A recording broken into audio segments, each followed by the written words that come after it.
26వ తారీఖు శ్రీ అయ్యప్ప స్వామి వారి మండల పూజా మహోత్సవ కార్యక్రమం గత 19 సంవత్సరాల నుండి కూడా చేస్తూనే ఉన్నాము. అలాగే ఈ సంవత్సరం కూడా అట్టహాసంగా చాలా కన్నుల పండుగగా ఈ సంవత్సరం కూడా జరిగింది. ఆ యొక్క పూజకు వచ్చి నేను విజయవాడ వెళ్ళి పూల మార్కెట్కి 10,000 రూపాయల పూలు తీసుకురావటం జరిగింది. తదుపరి గణపతి హోమం జరిగింది పంతులు గారితో. ఆ తర్వాత గణపతి హోమం అయిన తర్వాత శ్రీ లోపల ఉన్నటువంటి ప్రధాన అష్టద్రవ్య అభిషేకములు అవి జరిగినవి.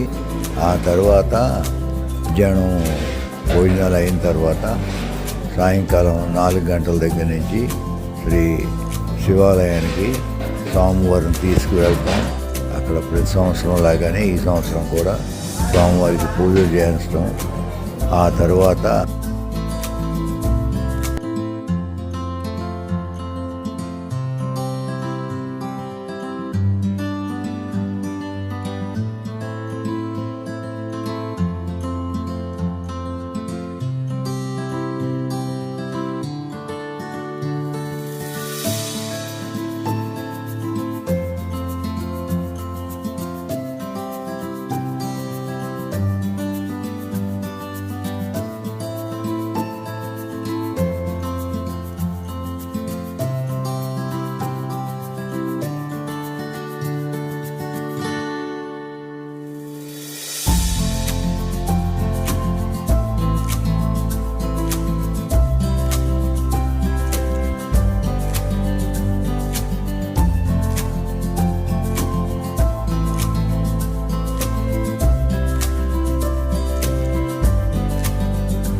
వారి వీరంకి చింతయ్య వీరమ్మ తల్లి వారి యొక్క దేవాలయము సందర్శించి ఇక్కడ రావటం జరిగింది.